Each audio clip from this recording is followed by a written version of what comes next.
Isang mapagpalang araw po sa inyo mga kailokanong hilaw. May panibago na naman po tayong video para sa araw na to. Ang lulutuin ko po ngayon ay Champurrado by Ilocanong Hilaw.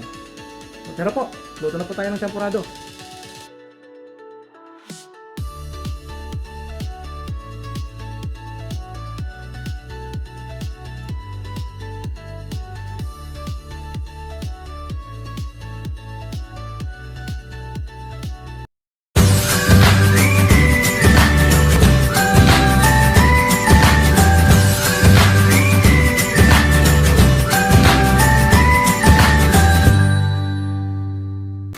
Ang una po natin gagawin ay hugasan po ang glutinous rice. Bali, ang ilalagay ko lang po dito ay mga 2 cups of glutinous rice. Hugasan po natin ito.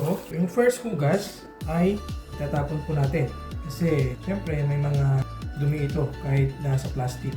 Tapos, pangalawang hugas ay separate po natin.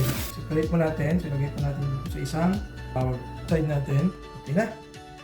So, pwede na natin ilagay yung glutinous rice. And lagyan po natin ng 8 to 10 cups of water.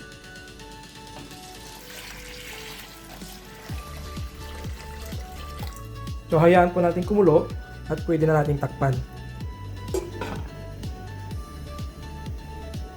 So, habang pinapakuluan po natin yung glutinous rice, dissolve naman po natin yung coconut powder sa hugas ng glutinous.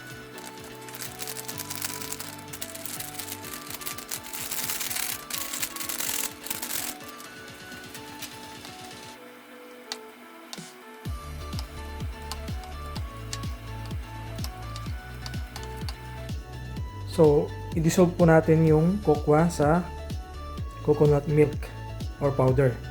So, mga 1 cup po siya.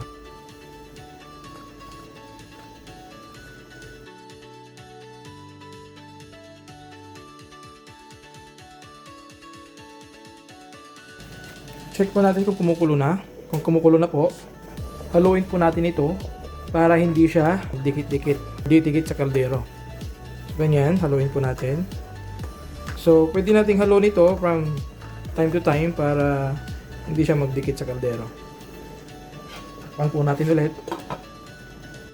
Sige po, ilagay na po natin yung coconut powder saka yung kokwa.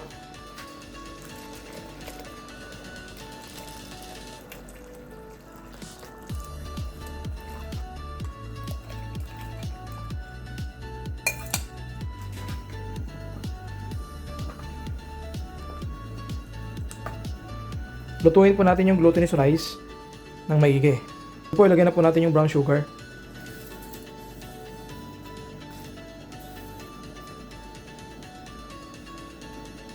Ngayon, malapit na maluto. Ilagay na po natin yung fresh milk.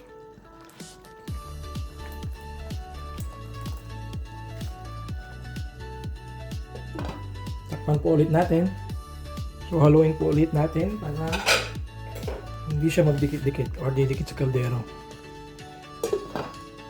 So ganyan lamang po kadali magluto ng Champurrado by Ilocanong Hilaw version. Please don't forget to like, share, comments po, and follow sa aking video. Maraming salamat po. God bless!